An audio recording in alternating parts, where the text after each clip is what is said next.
Hello students, welcome back to my SYY education channel. Students, मैं योगिता यादव और आप सभी का मेरे चैनल पे स्वागत है। और आज स्टडी करेंगे हम क्लास 9 का चैप्टर मोशन।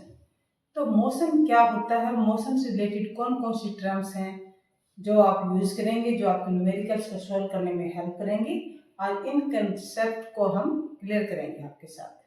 तो इससे पहले कि आज का जो कंसेप्ट है हम वो स्टार्ट करें, आपको अच्छे से समझाएं, आप सभी मेरे चैनल को सब्सक्राइब कर लीजिए, बेल आइकन को ऑन कर लीजिए, क्योंकि टॉपिक हमारा कंटिन्यू रहेगा। बेल आइकन ऑन रहेगा आपका तो आपको नोटिफिकेशन तुरंत मिलेगा और कोई भी वीडियो आपका मिस नहीं होगा। तो चलो स्टार्ट करते हैं। आज का जो टॉपिक हमारा मोशन, कि मोशन कैसे कहेंगे, कब कहेंगे हम कि कोई ऑब्जेक्ट मोशन में है या स्टेशनरी पोजिशन में है। अब देखिए, जब कोई ऑब्जेक्ट दूसरे ऑब्जेक्ट के कंपैरिजन में अपनी पोजीशन चेंज करता रहता है with respect to time, time के साथ साथ अपनी पोजीशन चेंज करता है, तो हम उसको कहते हैं कि ये ऑब्जेक्ट मोशन में है। सपोज मैं आपको उदाहरण से समझाती हूँ। अब देखिए, ये पेन यहाँ पर स्टेशनरी पोजीशन में है, यानी कि एक जगह ही कोई पोजीशन चेंज नहीं कर रहा। इसके कंपेरिजन में, इस पेन के कंपेरिजन में ये जो मेरे पास डस्टर है, ये क्या कर रहा है, अपनी पोजीशन चेंज कर रहा है। ये क्या होगा, अपनी पोजीशन चेंज कर रहा है। तो ये क्या हुआ कि इस पेन के कंपैरिजन में ये जो डस्टर है ये किस में है, मोशन में है। तो जब कोई ऑब्जेक्ट दूसरे ऑब्जेक्ट्स के कंपैरिजन में अपनी पोजीशन चेंज कर रहा with respect to time, is called motion. तो पहले तो मोशन आपको समझ में आ गया होगा कि मोशन क्या है, कब कहेंगे कि कोई ऑब्जेक्ट मोशन में है। When a body changes its position, when a body changes its position continuously, changes its position continuously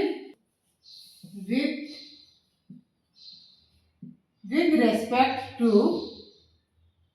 stationary objects, with respect to stationary objects।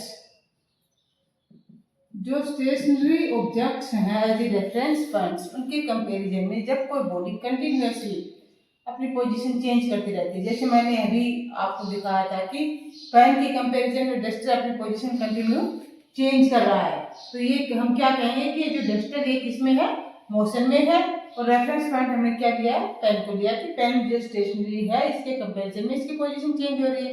It means जो डस्टर है वो किसमें है, मोशन में है। अब जब कोई ऑब्जेक्ट मोशन में है तो क्या करता है, कौन सी टर्म यूज करेंगे हम उसके लिए, वो डिस्टेंस कवर करता है, डिस्प्लेसमेंट कवर करता है वो। तब दो टर्म्स आ गए हमारे पास, एक तो आ गई है डिस्टेंस और दूसरी क्या है, डिस्प्लेसमेंट। तो डिस्टेंस क्या है और डिस्प्लेसमेंट क्या है। अब डिस्टेंस क्या है, किसे कहेंगे कि ये डिस्टेंस इसने कवर किया है, क्या कौन सी क्वांटिटी है जिसको हम कहेंगे कि डिस्टेंस है। तो जब कोई ऑब्जेक्ट मोशन में है, हमने इसका एग्जांपल लिया कि पॉइंट ए से ये डस्टर जो है मूव करता है, तो ये मूव करता हुआ पॉइंट ए से और यहाँ आ गया है पॉइंट बी पर, पॉइंट बी पर पहुंच गया है, ये पॉइंट बी। इस पॉइंट पे डस्टर आ गया, इसने मूव कहाँ से स्टार्ट किया था, यहाँ से स्टार्ट किया था। इसका मोशन जो था वो ये था, ऐसे मूव करता हुआ ये आ गया पॉइंट बी पे, ठीक है, पॉइंट बी पे।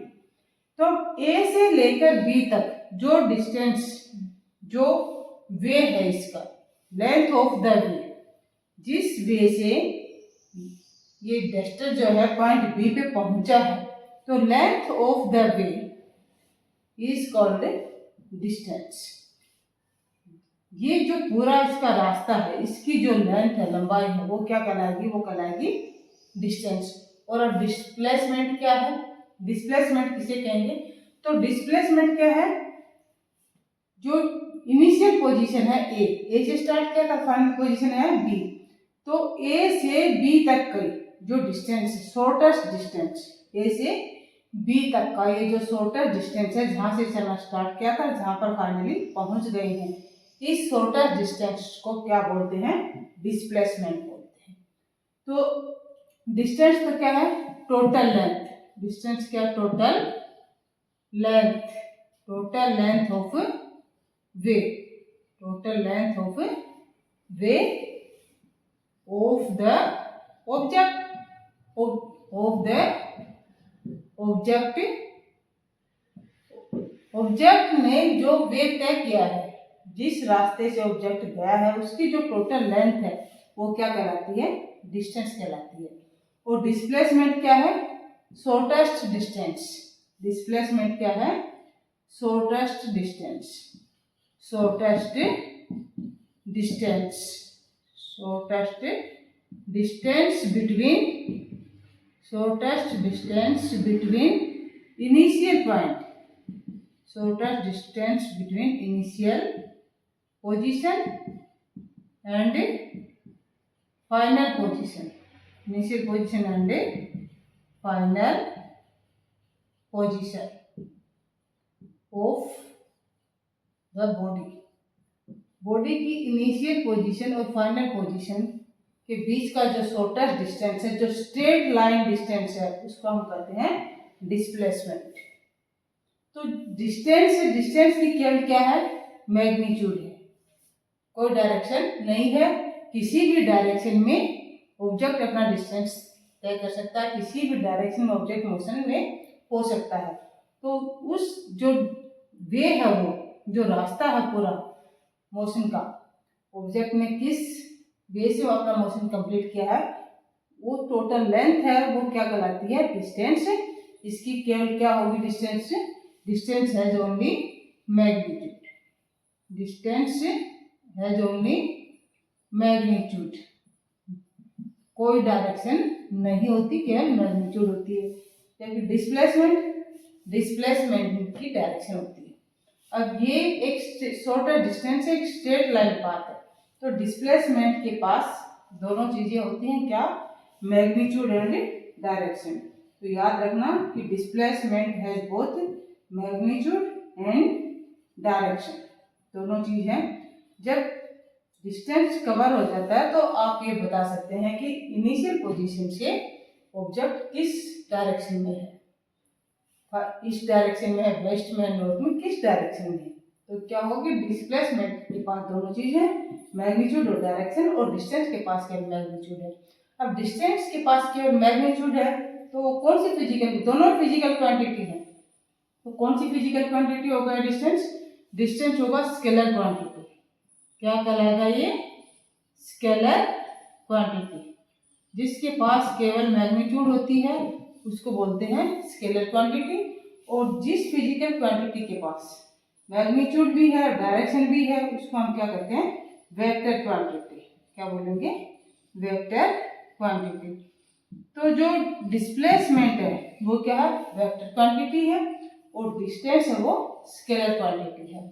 अब क्वेश्चन ये आता है नेक्स्ट कि जब कोई ऑब्जेक्ट मोशन में है तो क्या डिस्प्लेसमेंट जीरो हो सकता है, क्या डिस्प्लेसमेंट जीरो हो सकता है। ये आपके एनसीईआरटी की बुक में क्वेश्चन है कि क्या कोई ऑब्जेक्ट जब अपना डिस्टेंस कवर करता है, ट्रेवल करता है, मोशन कंप्लीट करता है, तो उसका डिस्प्लेसमेंट जीरो हो सकता है। यस, इसका आंसर, उस क्वेश्चन का आंसर क्या होगा, यस, आपकी एनसीईआरटी की बुक में एक क्वेश्चन है।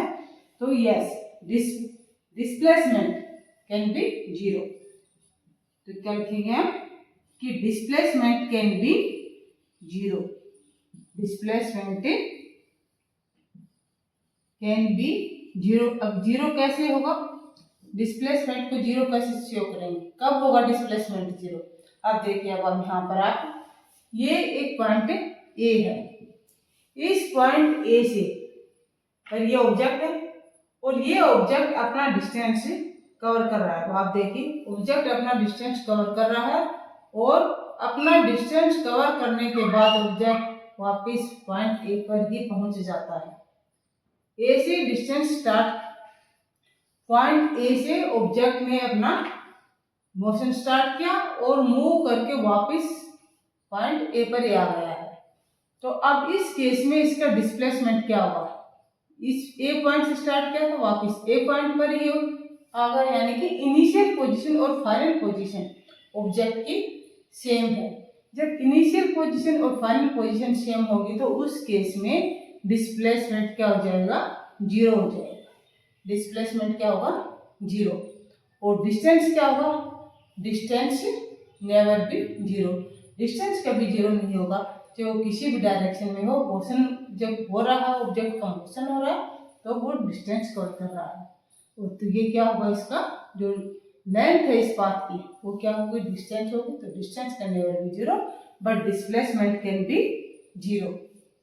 तो आज के इस वीडियो में आपको ये क्लियर हो गया होगा कि मोशन क्या है, डिस्टेंस क्या है, डिस्प्लेसमेंट क्या है। डिस्टेंस और डिस्प्लेसमेंट में क्या डिफरेंस है, स्केलर क्वांटिटी क्या होती है, वेक्टर क्वांटिटी क्या होती है, ये आपकी समझ में आ गया होगा। वीडियो को पूरा देखिए, फिर ध्यान से देखिए, समझिए कि डिस्प्लेसमेंट किस पोजीशन में जीरो होगा और कब जीरो नहीं होगा। इस कंसेप्ट को अच्छे से क्लियर कीजिए, वीडियो को शेयर कीजिए, लाइक कीजिए, चैनल को सब्सक्राइब कीजिए। नेक्स्ट जो हमारा वीडियो होगा, हम उसमें मोशन, डिस्टेंस एंड डिस्प्लेसमेंट से रिलेटेड न्यूमेरिकल्स का सॉल्यूशन करेंगे जो आपके बुक में दिए गए हैं। इसलिए बेल आइकन को ऑन कर लीजिए ताकि आपका जो कोई भी वीडियो मिस नहीं हो। Thank you for watching the video.